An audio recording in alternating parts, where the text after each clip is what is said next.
नमस्कार. क्रांतीज्योती विद्यालय मराठी माध्यम बघितलात का? मी बघितलं रविवारी आणि म्हणूनच तुमच्यासमोर उपस्थित झालो आहे त्या पिक्चरबद्दल बोलण्यासाठी. तर मी एकंदरीत 2 भागांमध्ये बोलणार आहे त्या पिक्चरबद्दल.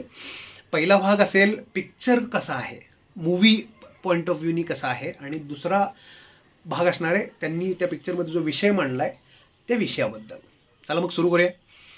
तर सगळ्यात पहिले तर खरं सांगतो, जेव्हा मला विषय कळला होता या पिक्चरचा तेव्हा मला हा पिक्चर बघायची बिलकुल इच्छा नव्हती. कारण जेव्हा अशा विषयांवरचे, जेव्हा सामाजिक वगैरे टाईप्स विषयांवरचे पिक्चर बनतात, जे लोकांच्या जिव्हाळ्याचे किंवा लोकांच्या इमोशनली कनेक्टेड असतात, अशा पिक्चरमध्ये ते पिक्चर थोडेसे ज्ञान पाजळणारे, पाल्हाळ असलेले, लोकांना अकला शिकवणारे अशा टाईपचे असतात. म्हणून मला असले पिक्चर बघायला आवडत नाहीत. पण क्रांतीज्योती विद्यालय मराठी माध्यम असलं काही केलेलं नाही त्या पिक्चरनं.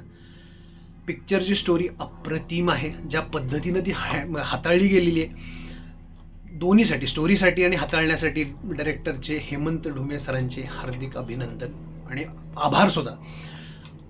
लाफ रायट काय म्हणतात, इतका सुंदर हसून, म्हणजे खळखळून हसायला लावणारा हा पिक्चर, शेवटपर्यंत खळखळून हसायला लावणारा पिक्चर, ज्याच्यामध्ये कुठेही फालतूची अंगविक्षेपवाली कॉमेडी नाही आहे, कुठेही छपरीपणा नाही आहे, सटल ब्युटिफुल विनोद आहेत, जे तुम्ही म्हणजे तुमच्यावर घरी घेऊन येऊ शकता, मनात ठेवू शकता आणि खळखळून हसता येतं, असे हे विनोद आहेत. पिक्चरायझेशन, जे काय शॉट घेतलेले आहेत, जे अँगल्स घेतलेले आहेत, मला प्रचंड आवडले. कोकणात शूट झालेलं पिक्चर आहे. कोकण इज माय लव्ह, म्हणजे मला प्रचंड आवडतं, त्यामुळं मला तो पिक्चरायझेशन पण प्रचंड आवडलं. आणि गाणी चांगली आहेत, म्युझिक चांगलं आहे, आणि स्टोरी लाईन ज्या पद्धतीनं फ्लो होते, तेव्हा जेव्हा ती फ्लो होत होती ना, आणि जेव्हा कॉमेडी इतकी सुंदर चालली होती, मी एन्जॉय करत होतो, तेव्हा प्रत्येक वेळा हसल्यानंतर माझ्या मनात एक प्रश्न येत होता की हे इतकं सुंदर हसवतायत, इतकी सुंदर स्टोरी डेव्हलप करतायत, पण एंडला जाऊन हा एक थोडासा क्रिटिकल विषय त्यांनी घेतलेला आहे. प्लीज ज्ञानज्योतिगिरी नको व्हायला. पण खरंच सांगतो, ज्या पद्धतीनं हा पिक्चर एंड पण होतो ना, तिथं उगाच कोणाला कमी लेखण्याचा प्रकार नाही, कोणाला खाली पाडण्याचा प्रकार नाही, आणि आपलं टिमके वाजवण्याचा प्रकार नाही. इतक्या सुंदररित्या हा एंड होतो. आता सगळंच मी सांगत बसत नाही, कारण ज्यांनी बघितलं नाही पिक्चर त्यांच्यासाठी ते काय म्हणतात त्याला, मग स्टोरी फोडायची नाही आम्हाला. तेव्हा जर तुम्ही बघितलं नसेल तर नक्की जाऊन बघा. गाणी पण अप्रतिम आहेत, मस्त मजा आली मला पिक्चर बघताना. आता वळूया दुसऱ्या भागाकडं. दुसरा भाग, जो विषय त्यांनी हाताळला की मराठी माध्यमाच्या शाळा ह्या जपल्या पाहिजेत, त्या ज्या बंद पडत आहेत त्याच्यापासून त्यांना वाचवलं पाहिजे. अगदी बरोबर आहे.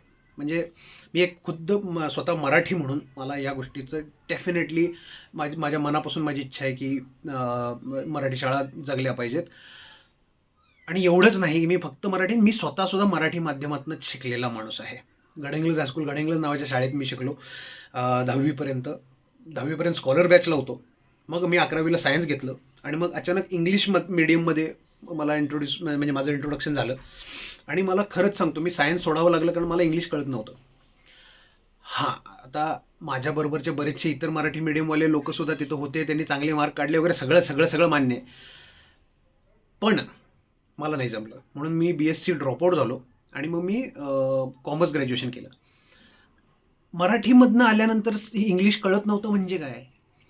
तर असं नाही की मला ग्रामर शिकवलं नव्हतं किंवा मला बेसिक इंग्लिश, म्हणजे इंग्लिश वाचता येत नव्हतं. इंग्लिशला 77 मार्क होते हो मला 10वीला. माझा सगळ्यात फेवरेट विषय होता इंग्लिश. पण ती होती तृतीय भाषा का द्वितीय भाषा, प्रथम तर नव्हती, बरोबर.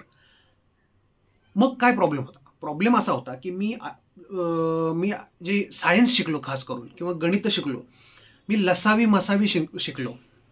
त्याचं इंग्लिश जेव्हा बॅप्टिस्म होऊन जो शब्द पुढे येत होते, मराठी त्याचा अर्थ कळल्यानंतर कळलं की अरे हे असं आहे. गणित सुद्धा चांगलं होतं माझं, 150 पैकी 125 मार्क होते, त्यामुळं गणित यायचं. पण लसावीला हे म्हणतात आताच पण माहीत नाही मला. किंवा सायन्समध्ये संवेग म्हणजे काय, संवेग माहिती होता, जडत्व माहिती होतं, गतिज ऊर्जा माहिती होती. पण तेच जेव्हा मोमेंटम, इनर्शिया किंवा स्टॅटिक एनर्जी, कायनेटिक एनर्जी अशा ह्याच्यात आल्यानंतर त्यांचं दोघांचं कोरिलेशनच नव्हतं माहिती. आणि त्यामुळं जे येत असलेलं सायन्स होतं ते मी शिकू नाही शकलो, त्याच्यात मी चांगले मार्क नाही काढू शकलो. बरोबर आहे. हां, माझा शॉर्टफॉल आहे त्यात डेफिनेटली, मी असं नाही म्हणत. मग म्हणून जर मराठी शाळा जगवायच्या असतील, तर काही गोष्टी मराठी शाळांना अडॉप्ट करणं गरजेचं आहे. त्यामधला सगळ्यात पहिला हा आहे, की हे जे तुम्ही शब्द वापरता, त्याचं इंग्रजीमध्ये किंवा बोलाचालीत जे वापरले जाणारे शब्द आहेत, त्याच्या संदर्भाने जर ते शिकवलं, ते जर ॲड केले त्या पुस्तकांमध्ये, संवेग बरोबर ब्रॅकेटमध्ये मोमेंटम टाकून जर दिलं, तर जेव्हा मी मराठीमधनं इंग्लिशमध्ये अभ्यास शिकायला जातो किंवा इंग्लिश बोलायला जातो, तेव्हा मला त्याचा प्रॉब्लेम येणार नाही. हां, आणि हे मी जेव्हा बोलतोय ना, तेव्हा तुम्हाला हे पण सांगू इच्छितो, की मी माझं करिअर जे घडवलंय ना, ते करिअर घडवलंय इंग्लिश कम्युनिकेशनच्या ताकदीवरती. ठीक आहे. I am one of the best English speakers that we have produce in my school, from my school. ठीक आहे. मग असं असताना काय होतं माहिती, गंमत सांगू तुम्हाला, अजून सुद्धा मला जे ऑफिसला रिलेटेड इंग्लिश आहे ते मी बोलता येतं. पण जेव्हा भाजी घ्यायला गेलो किंवा काय असं भाजीविषयी किंवा काय अशी चर्चा होतात ना, तेव्हा माझे ततपप होते, कारण ते कधी वापरातले शब्दच नव्हते माझ्या. म्हणजे फक्त असंच नसतं बरं का, आता उलटं पण आहे. म्हणजे मी जेव्हा कॉमर्सला गेलो मराठी मीडियममध्ये, तर मला एक विषय होता विपणन. आईला म्हटलं विपणन. जेव्हा मला विपणनचा अर्थ कळला, की विपणन म्हणजे मार्केटिंग, तेव्हा मी चाट पडलो, कारण मला मार्केटिंग माहिती आहे हो. मी लहानपणापासून मार्केटिंग बघत आलेलो आहे, मार्केटिंगबद्दल बोलत आलेलो आहे, मार्केटिंग कॉन्सेप्ट ऐकत आलेलो आहे. पण विपणन म्हणजेच मार्केटिंग हेच नाही माहिती ना.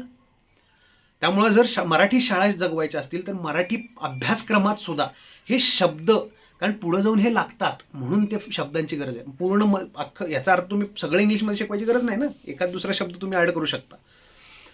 त्याचबरोबर ह्या ज्या शाळा सोयी सुविधा देतात, त्या सगळ्या काही तुम्ही तशा नाही दिल्या तरी शासकीय शाळांमध्ये, आता प्रत्येक लोकॅलिटीमध्ये एक एक शासकीय शाळा असते, तर ते आयडेंटिफाय करून काहीतरी स्पेशल ॲक्टिव्हिटीज, एक्स्ट्रा करिक्युलर ॲक्टिव्हिटीजला चालना मिळेल अशा गोष्टी पण करणं गरजेचं आहे.